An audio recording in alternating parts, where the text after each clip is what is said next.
Hello, good evening sa lahat ng Special Forces na kung saan ay ako ay hinubog maging matatag at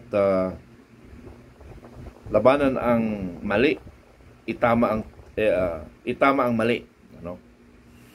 So, sorry kung mga kapwa ko militar na kuminsan ay aking nasagasaan dahil ako ay isang ang tawag nito, na nilalabanan ko ang mali na nakikita ko sa ibabaw ng Pilipinas, ano. Now, kung may mali ako, please correct me, dahil hindi naman lahat ng tao ay perfect, ano? Pero ang nasa isip ko ay para sa bayan, para sa bayan ang iniisip ko, kasi yun ang namold ako ng Special Forces mula bata, mula 13 anyos.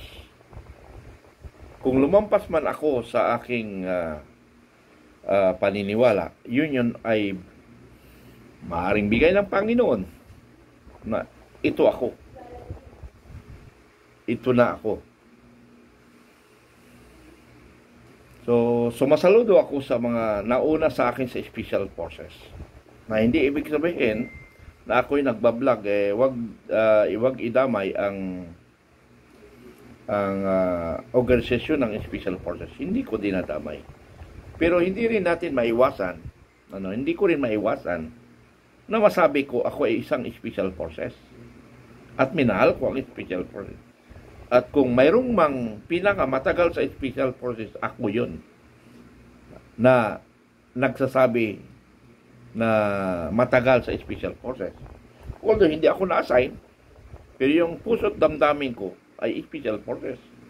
Kung ang pangalawa, Scout Ranger, because malaki rin ang utang ko na loob ko sa Scout Ranger, because without Scout Ranger or nagkataon siguro, kung wala ang First Scout Ranger Regiment, hindi ako nakapagtapos ng kolehiyo. Binigyan ako ng 4 na taon na recommendation para maging scholar ng Army. At yun, ay naging scholar ako. So, sa Special Force Scout Ranger, ang sinasabi ko lang ay katotohanan. Katotohanan ng kwento ko. So, kung may mali ako, pwedeng ako i-correct sa magandang pagkukorek. Kasi nga, retired na ako. Kaya hindi pwedeng makakonek sa akin ang aking pagka-military background. Tapos na ako eh. Retired na nga eh. Now, bilang isang militar, hindi mo maalis yan because kaya nga matawag tayo veterano eh. Na kahit hindi na palaban lahat ay veterano, di ba? Kahit hindi na palaban, veterano pa rin ang tawag. So, lahat ng retired kasi, ang tawag dyan, veteran. Kaya nga nalilibing tayo kaya qualified tayo sa veteran hospital. So, hindi mawala sa akin ang pagka-militar at pagka-graduate ng Special Forces and the Ranger na na-assign ako. Although, hindi ako nakatapos ng Ranger dahil na-fracture tayo. So, gusto kong basahin ang pinadala sa akin, yung eulogy for men for Major General Roberto L. Morales na dinelivered by Lieutenant General Arthur Ortiz, na kung saan ay naging CGPA at lumaki sa Special Forces. Kami ni Lieutenant General Ortiz, sila ang tactical officer namin nung ako'y naging sundalo. Nung ako'y naging sundalo, kauna-unahan assignment nila, being a second lieutenant, kami ang unang hinawakan nila bilang isang private. 4 yun sila eh. Lieutenant Colonel Lieutenant Leasing, Lieutenant Vizcara, parang 4 o 3, Leasing, Vizcara, and Lieutenant Ortiz, So sila yung nag-mold sa akin bilang isang sundalo. So, allow me to read yung kanyang eulogy service noong 26 ng alas 6 ng hapon doon sa libingan ng Bayani. At gusto ko ring iparating sa inyo na nagkita-kita kami doon. Nagkita-kita kami doon ang lahat ng mga special forces at si General Browner nandoon rin umattend at nagkabulungan rin kami ng konti. Bulungan, siyempre, normally, pagka special forces. At the last man standing, si General Jumags o si Magno, ang unang batch ng first company of Special Forces Company. First company of Special Forces. Ang kaunang naging commander, si then Captain Fidel Beramos, at 15 yata sila pinadala sa Green Beret para mag-schooling ng Special Forces. Pagbalik, sila yung nag-form kasama yung mga graduate ng Scout Ranger. Kasi ang Scout Ranger nauna bago sa Special Forces sa Pilipinas. So, allow me to read para marinig naman ninyo na kung saan ay ako'y umaten. In a great sadness and sorrow, we came together this evening not only to pay our last respect to Major General Roberto Morales, whom we fondly called Bobby, but also to share with the brave family, friends, loved ones, and the pain we all feel tonight. Perhaps in this sharing, we'll find the strength and courage to bear and endure the grief. And as we share stories and memories on how he touched our lives, we remember him. We honor him. I also came to extol and pay tribute to this remarkable and honorable man. I have heard some people say that at this age of advanced medical science and technology, Bobby died young. But I must say that it is not these years his in life that counts. It is the life in his years that matters most. I do wish to dwell on his passing. Rather, I would like to reflect on having known of his strong character, his inner strength, his humility, and his passion for hard work. Truly, his loss is a loss of deeply felt, especially of someone who has given and achieved so much for his country and Filipino people with utmost devotion to duty in honor and dignity. My association with Bobby goes beyond on our personal, professional relationship. We share many experiences and have many things in common.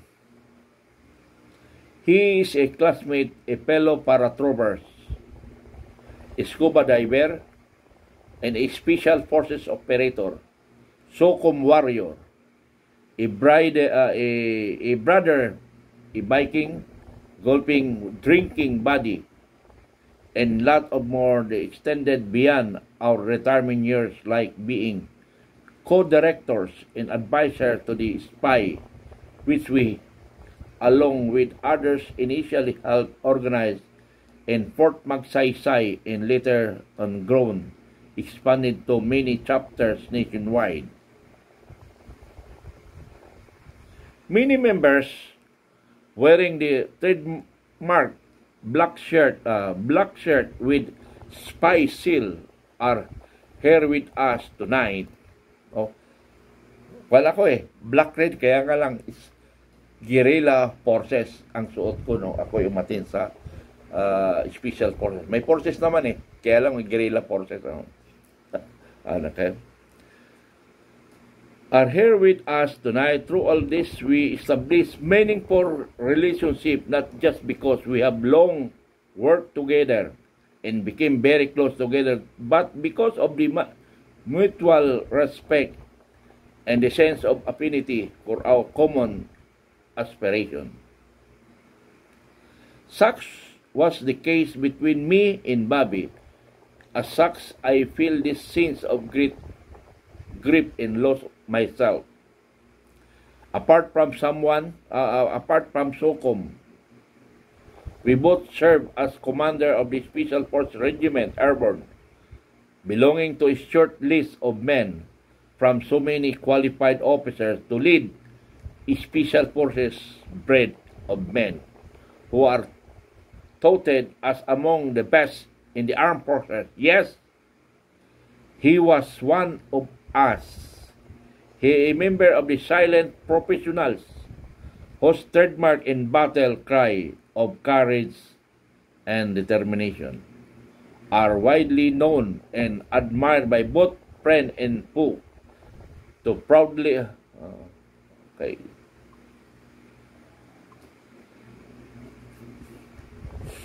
Ano ba yan?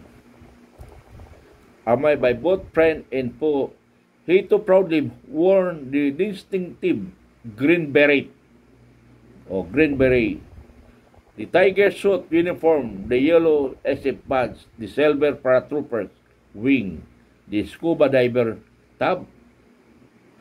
All marks of distinction signifying a man above of common soldiers.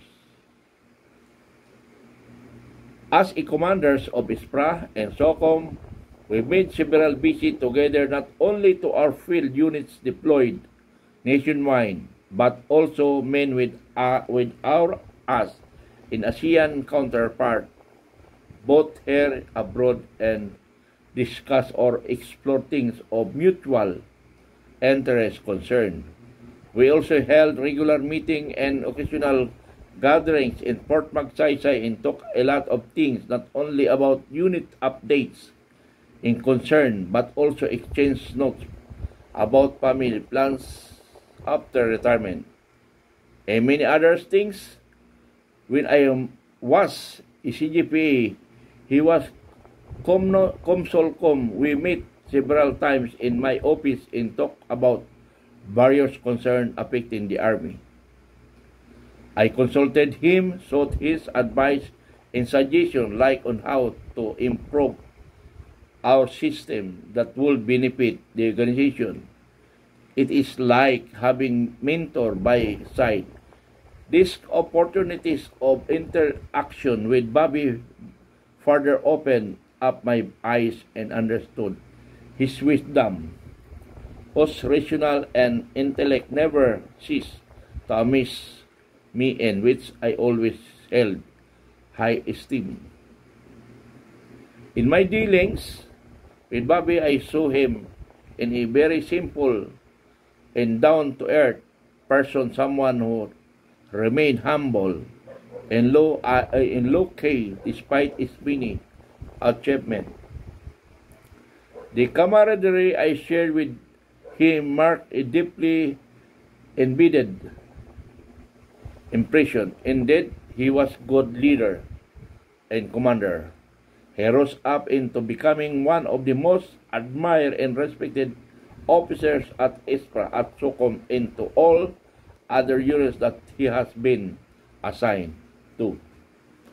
His deeply understanding, compassion, amiable personal attributes, sincerity, being considerate with utmost concern to the welfare of his men made him a well-loved commander. Also, he is always thinking, always in means to leave a lasting mark in every unit responsibility that he was entrusted to. In all his undertaking, he prioritized the performance of his duties above anything else. He was doer and achiever, a silent worker whose action speak louder than his words, true officers and a gentleman. I know that no amount of praise and glorification can take away the sorrow we feel tonight. It is my wish that we will find solace in joy, pride in the fact that Bobby has lived a full life and has accomplished his life mission. Well, he has inspired many people in building the nation. Maraming salamat sa ating lahat. Yan ay mensahe ni former Commander, Army Commander Lieutenant Baylor, Lieutenant General Ortiz. Okay? So, yun lang. Maraming salamat. Pero, sabi ko nga, in all my vlogs, lagi kong i-connect lagi yung pag-organize ng Filipino Guerrilla Forces. Tuloy-tuloy lang tayo. Ang mahalaga kasi dito, pag nabuo natin ang barangay, pag nabuo natin ang barangay, masasabi natin na may magagawa tayo sa Pilipinas. Pero kung mga istruktura lang, from national down to province, wala pa rin. Wala pa kasi tayong tao. Stopping lang tayo. Kahit tulad yung mga iba, mayroon tayong mga activities, puro na lang naman tayo stop. Ang pwersa natin nasa barangay. Pero sana walang kapihan, walang kapihan. Okay. So, maraming salamat. Basta, importante, wala tayong problema sa FGF. Wala ako dapat ipaliwanag kasi nga, hindi ako ang dapat magpaliwanag. Si Captain Dado ang magpapaliwanag sa atin bakit siya umalis. Yun yung dapat tanungin, hindi ako. Ako nga iniwan Kaya nga, wala akong ipapaliwanag. Kasi ang maipaliwanag ko lang sa inyo, umalis siya. Bakit? Dahil may sakit sa puso. Now, kung nag-organize siya ng iba, hindi ko kayang sagutin yun. Siya ang magpapaliwanag o kayo magtatanong sa kanila. Now, hindi na papag-usapan sa public kasi laging bitin, dapat iparating nyo sa akin para sagutin ko. Maraming salamat, maraming salamat.